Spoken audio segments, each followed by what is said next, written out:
Before I move on to scene, I want to make sure I have my BSI and PPE on. So I got my gloves, I got my mask on, everything's all right. So as I move on to scene, I want to make sure the scene's safe. That's like number one priority. After that, I see that we have one patient, so that would be my number of patients, and it looks like he is in severe pain, so that would be my nature of illness.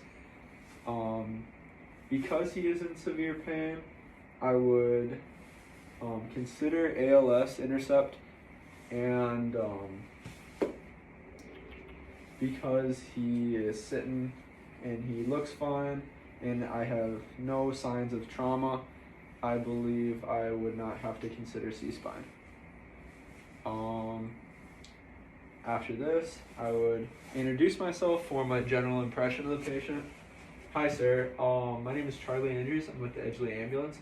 Do you know why you called us today? My chest hurts really bad. Okay, so after I form my general impression, I want to make sure, or I will assess his level of consciousness using the AVPU scale.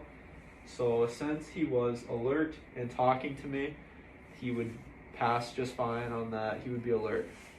And then after that, I would assess his chief complaint, which would be severe pain in his chest. Correct? Yes. All right. Then, after that, I would move into my ABCs. The first one would be airway, and because I know his airway is patent and open, because he was speaking to me in full sentences, so that is always a good sign. Next would be breathing. Would be assessing the rate and rhythm and quality of his breaths. And it looks like he's breathing at about 24 breaths per minute, which is a little high. So right off of the bat, I would probably hook him up to some oxygen at 15 milliliters at 100% via non-rebreather mask. So here, sir, put that non-rebreather mask on you, turn the oxygen on to 15 milliliters to get your breaths down. Then after this, I would assess his circulation. Can I check your skin? Yes. All right, so when I'm checking his skin, I'm looking for condition, temperature, and color. So he looks a little clammy and a little pale. And then I would check his pulse. And he has a little fast pulse of 110. After my ABCs, I would move into my OPQRST. O stands for onset. Sir, what were you doing when this occurred? Making breakfast. Alright, he was making breakfast.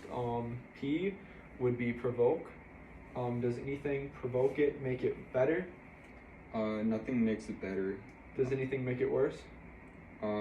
It hurts when I move. Alright. Then I would move into quality. So can you describe this pain? Is it a shooting? Is it a burning pain? Is it anything like that? It's sharp. Sharp pain. Alright, so then after that, I would move into R, which stands for radiate. Does it move anywhere? Does it radiate places? My left arm. Alright. Then on a scale of 1 to 10, what would you rate your pain? 1 being the least amount of pain, and 10 being the worst pain you felt in your life? 8. Probably about an 8. Alright. Then, when did this happen?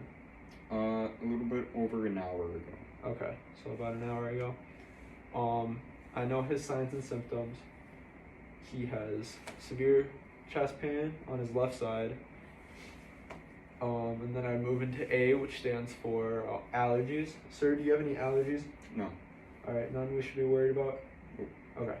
Then I would move into his medications. Sir, are you taking any prescription medications? Nitroglycerin and beta aspirin. Okay, so that's good to know. Are you taking anything over the counter? Anything like that? Nope. Okay. Then after medications, I would move into past pertinent history. Sir, has anything like this happened before? I had a heart attack 2 years ago. Alright, so that would be important. And then what were you doing leading up to this? Well, right before I was making breakfast, And before that, I mowed the lawn. Okay. All right. So that would be important. Based off of this, I would determine that this is a high priority patient, and we would transport him.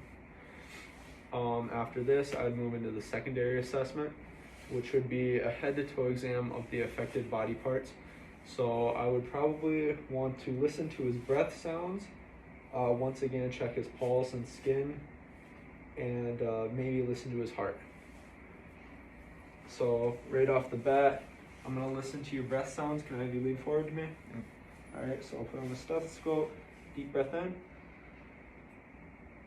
Wait.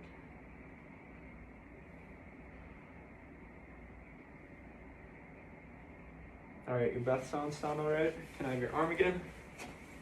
All right.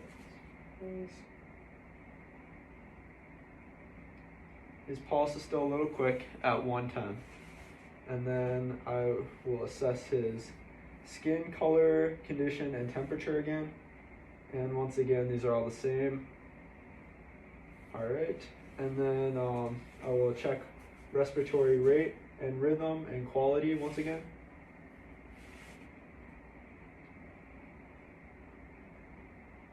All right, and that's still about 24. And then can I have you lean forward one more time? I'm gonna listen to your heart.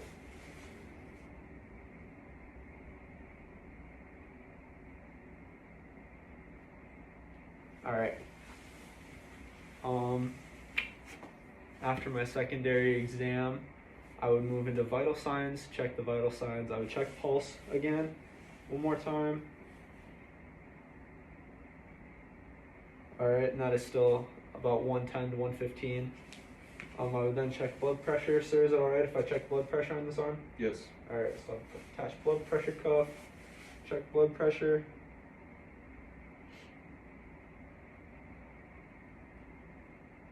I'm getting 140 over 80. Is that normal for you? No. Okay, that's a little high. Yeah. All right. And then after this, I would check breathing rate and rhythm and quality once again. So I'm gonna do that one more time on you.